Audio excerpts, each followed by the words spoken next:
Please উত্তর দক্ষিণ আমেরিকার, মধ্য আমেরিকা, বিভিন্ন দেশ নিয়ে যে বৃহত্তর আমেরিকা, তার ভৌগোলিক, ঐতিহাসিক, রাজনৈতিক, এমনকি ধর্মের দিক থেকে বিভিন্নতা লক্ষ্য করা যায়। কেউ কেউ ভাষার কথা বলছেন এবং ভাষার দিক থেকে যদি দেখি তাহলে সেটাও পরস্পরের এক নয়।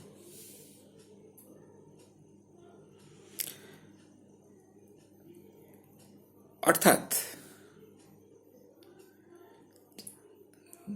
তাদের যে কথাবার্তা, তাদের যে লেখালেখি, সেটা ভাষা নির্ভর ঠিকই, তবে তাদের ভাষাকে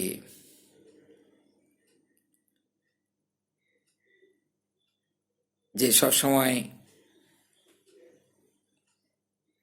একটা জায়গা থেকে চেনা যাচ্ছে তাও কিন্তু নয়।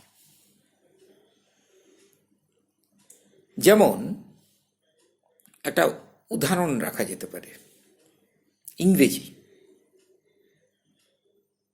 ইংরেজিতে কেবলমাত্র কিন্তু ইংল্যান্ডের সাহিত্যই লেখা হয় না। মার্কিন যুক্তরাষ্ট্র, অস্ট্রেলিয়া, কানাডা কিংবা নিউজিল্যান্ড কিংবা ওয়েস্ট ইন্ডিজের যে জামাইকান পেটোয়া, সেটাও, অথবা আফ্রিকার কোনো কোনো জায়গার, এমনকি ভারতীয় উপমহাদেশের যে সাহিত্যের একটা বড় অংশ এখনো পর্যন্ত ইংরেজিতে লেখালেখি চলে।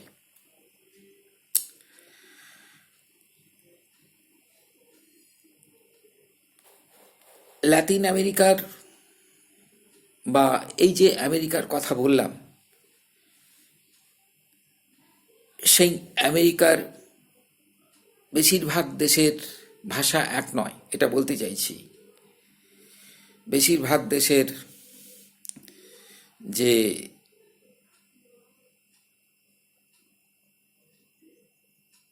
ভাষা বিভিন্ন ধরনের, আবার বেশিরভাগ দেশের ভাষা স্পানিয়াল, সেটা কিন্তু আবার স্পানিয়ার ভাষা নয়, কারণ তার আবার উচ্চারণের তফাৎ তো আছেই, আবার শব্দ সম্ভারের তফাৎ আছে, এমনকি প্রয়োগ রীতির দিক থেকেও আছে। সেটা ইংরেজির মধ্যেও দেখা যায়। অর্থাৎ আমি যেটা বলতে চাইছি, এই যে আমেরিকার কথা বললাম, উত্তর, মধ্য ও দক্ষিণ আমেরিকার এবং ক্যারিবিয়ান দ্বীপ সমস্ত, তাদের যে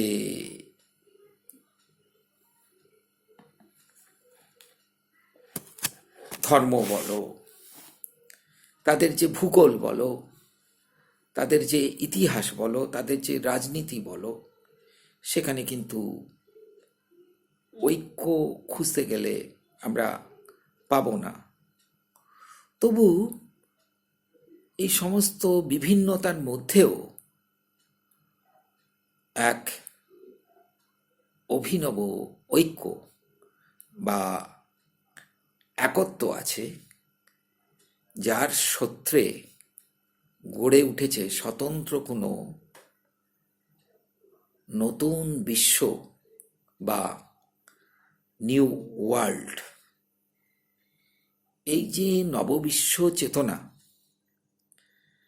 এরই ভিত্তিতেই গড়ে উঠেছে লাতিন আমেরিকা চেতনা এবং লাতিন আমেরিকান সংস্কৃতি চেতনা। একটা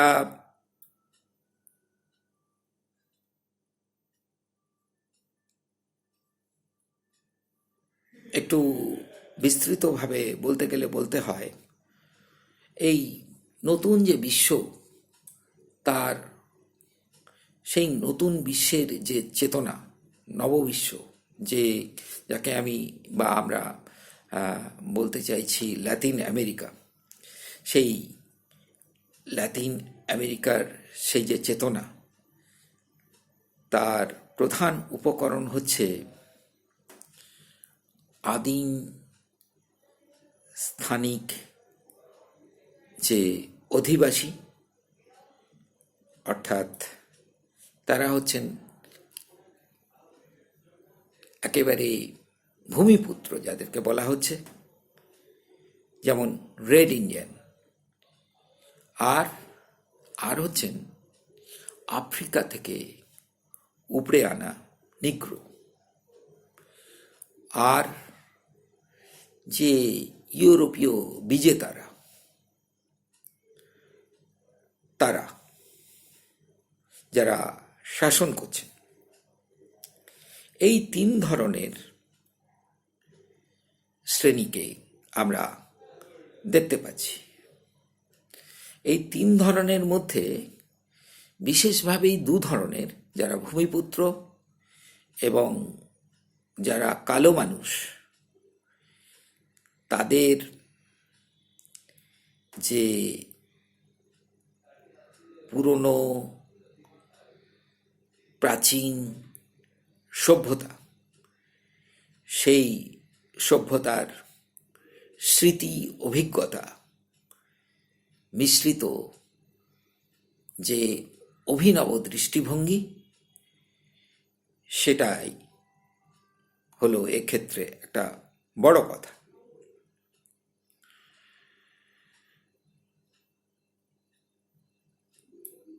কিন্তু একটু অভিনিবেশ সহকারে দেখতে হবে আমাদের, এই যে নববিশ্ব অঞ্চল, নূতন আমেরিকি মহাদেশের নূতন একটা জাতীয়তাবাদী মনোভঙ্গি মূলত এই তিন প্রধান সভ্যতার মিলনাত্মক, সংশ্লেষাত্মক জীবনবোধ। কিন্তু এখানেও রয়েছে সেই জয়ী এবং বিজিত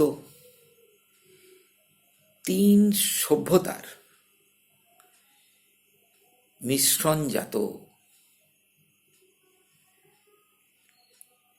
সব মানুষেরা। রেড ইন্ডিয়ানদের সঙ্গে সহবাসী সেই আফ্রিকান কালো মানুষেরা, তার সঙ্গে সঙ্গে যারা ইউরোপ থেকে এসেছেন, এ সমস্ত কিছু মিলে একটা নূতন মানব চারিত্র্য গড়ে উঠছে।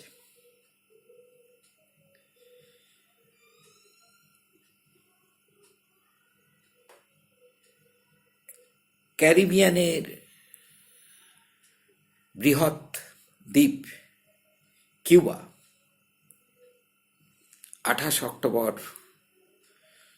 1492 ক্রিস্টোফার কলম্বাস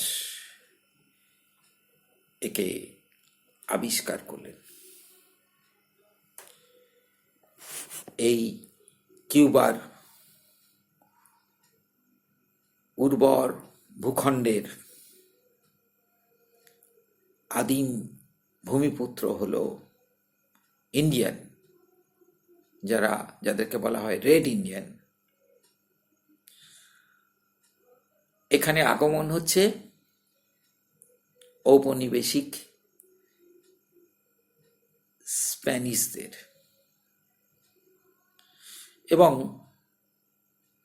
এই স্প্যানিশদের আগমনের ফলে যথেচ্ছভাবে ইন্ডিয়ান নিধন করা হচ্ছে। এরপর এই ইন্ডিয়ানরা সংখ্যালঘু হয়ে যাওয়ার ফলে প্রয়োজন হচ্ছে শ্রমিকের। এই শ্রমিকের প্রয়োজনে আফ্রিকা থেকে উজাড় করে আনা হচ্ছে নিগ্রো।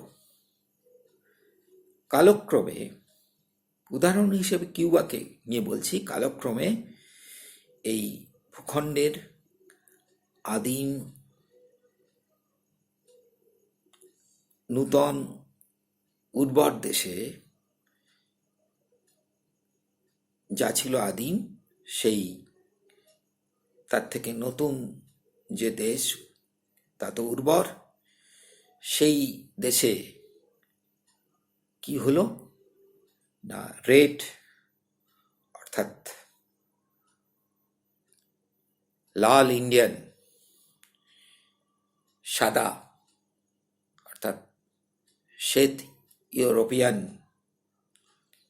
আর কালো অর্থাৎ নিগ্রো আফ্রিকান, এই সমস্ত কিছুর সহ অবস্থান, মিশ্রণ,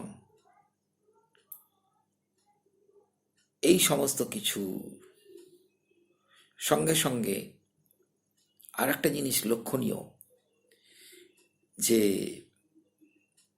কিউবা উর্বর এ কথা যেমন সত্য, সেরকম আমেরিকা প্রবেশের চাবিকাঠি বলে অর্থনৈতিক, বাণিজ্যিক, ঔপনিবেশিক, রাজনৈতিক গুরুত্বপূর্ণ স্থান। যাই হোক, শোষক, শোষিত, অত্যাচারীদের নতুন সম্পর্ক ভূমিকায় বলতে চাইছি সেই রেড অর্থাৎ লাল, সাদা, কালোর মিশ্ররূপ, সেখান থেকে জন্ম নিচ্ছে এক ধরনের সংকর মানব, সংকর দন্তস্বয় অনুসার কর, সংকর মানব, যারা ইনফিরিয়ারও বটে। কি অর্থে ইনফিরিয়ার? না,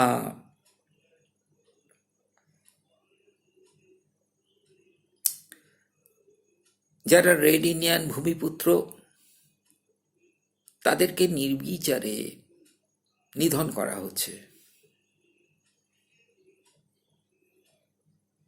তারা যে কয়জন অবশিষ্ট রয়েছেন, মানসিকতার দিক থেকে তারা ইনফিরিয়ার তো বটেই। আবার আফ্রিকা থেকে উপড়ে নিয়ে আসা হচ্ছে যে সমস্ত নিগ্রোদের শ্রমের কাজ করার জন্য, তারাও, তাদের মানসিকতাও তাই। কিন্তু সাদাদের ক্ষেত্রে হচ্ছে এই, তারা শাসন করতে আসছে, কিন্তু শাসন করতে এসে যারা ওখানে থাকছেন তারা লোকাল কিংবা স্থানীয় হয়ে যাওয়ার কারণে মূল যে দেশবাসী তাদের কাছে অনেকটাই মর্যাদাহীন এবং কৌলীন্যহীন হয়ে যাচ্ছেন। এদিক থেকে তারাও ইনফিরিয়ার। যাই হোক, এই যে শঙ্কর মানব, তার যে সভ্যতা জীবন, তার যে সংস্কৃতিগত দৃষ্টিভঙ্গি, তার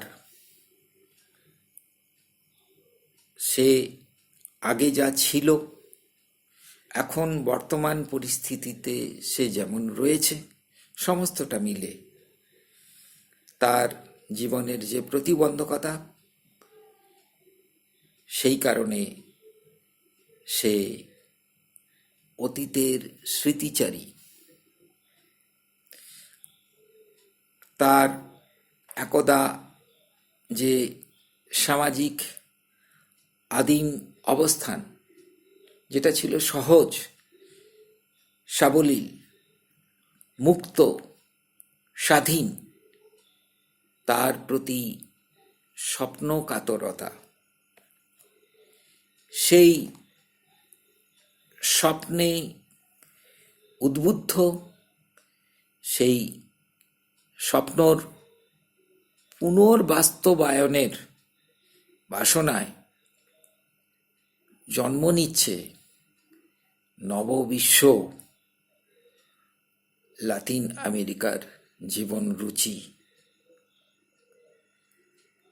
তার প্রতিফলনে, প্রভাবে, আকল্পে, আশ্রয়ে নতুন বাস্তবতার শিল্প সাহিত্য গড়ে উঠছে। কিউবার মতো অন্য সব অঞ্চলের মানুষের জীবনের পরিণামও প্রায় একই। তার দৃষ্টিভঙ্গি কিংবা রূপান্তর কম বেশি একই ধারাপথবাহী। অন্য দেশে যেমন লাতিন আমেরিকান কিউবানদের অবস্থাও তেমনি। অন্য দেশে যেমন লাতিন আমেরিকান কিউবানদের অবস্থাও তেমনি। কিরকম না, স্পেনের রাজতন্ত্র, তার উপনিবেশ হচ্ছে কিউবা। সেই রাজতন্ত্র কি করছে না, কিউবার সম্পদ লুট করে নিয়ে যাচ্ছে। ফলে ওই কিউবার মধ্যেকার যে স্প্যানিশরা, তারা কিন্তু প্রবঞ্চিত, অসন্তুষ্ট। এটা কিন্তু আগে দেখেছি, এবং তাদের সেই মূল যে দেশবাসী, তাদের কাছে তাদের পরিচয়টা অনেকটা কৌলীন্যহীন। আর ভূমিপত পুত্র রেড ইন্ডিয়ানরা বেশিরভাগই, অধিকাংশই তারা লুপ্ত এবং পরাজিত এবং শোষিত তো বটেই, তারা প্রায় বলতে গেলে সংখ্যালঘু। এই প্রসঙ্গে একটা কথা বলতে পারি, সেটা হচ্ছে ওখানকার আদমশুমারির একটা ব্যাপার ছিল, যে ওই সব অঞ্চলের যারা ভূমিপুত্র তারা কতজন, এরকম গুণে দেখা হোক। গুণে দেখতে গিয়ে বোঝা গেল যে এই লোকগুলো কোনো একটা জায়গায় স্থির হয়ে থাকে না। এরা কেবল নড়ে চড়ে বেড়ায়, এখান থেকে ওখান থেকে সেখান থেকে। তাহলে গোনাগুনতির সব থেকে সুবিধার উপায় কি? না, এদেরকে সবাইকে নিধন করো। নিধন করার ফলে এদেরকে গোনাগুনতিতে সুবিধে হলো। এর ফলে এরা সংখ্যালঘু। আর কারা? না, বাইরে থেকে আসা কৃতদাস, যারা কালো মানুষ, তারাও কিউবাতে যদি থাকে, সেই কিউবান নিগ্রো, এরা এই 3 শ্রেণীর মানুষ অসহায়ভাবে প্রতিবাদী। এই 3 ধরনের কিউবান বিদ্রোহী হয়, আবার মাঝে মাঝে মুক্তি ও স্বাতন্ত্র্যের আকাঙ্ক্ষা করে। বহুদূরের উপনিবেশ রাজ স্পেনের বিরুদ্ধে অবশেষে তারা সফল হয়। কিন্তু এক্ষেত্রে এদের মধ্যে সব থেকে বড় প্রয়াস কিন্তু নিগ্রোদের। কিন্তু তা সত্ত্বেও দেখা যায় যে তাদের এত বড় প্রয়াস থাকা সত্ত্বেও স্থানীয় প্রভুদের হাতে তাদের যে পীড়ন, তাদের যে শোষণ, সেটা কিন্তু থেকে যায় পরোক্ষে। সেই যে কালো মানুষেরা, তাদের বন্দিত্ব এক প্রকার অব্যাহত রয়েছে যাদের, তাই তারা অতীতচারী। তাদের দেশ থেকে তারা বিচ্যুত, তারা ছিন্নমূল, অথচ নতুন যে অস্তিত্ব, সেই নতুন অস্তিত্বের যন্ত্রণায় তারা আহত। এই গরিষ্ঠ সংখ্যক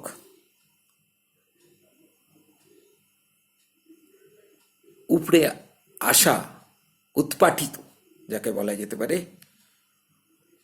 অথচ শেকড় খোঁজা এই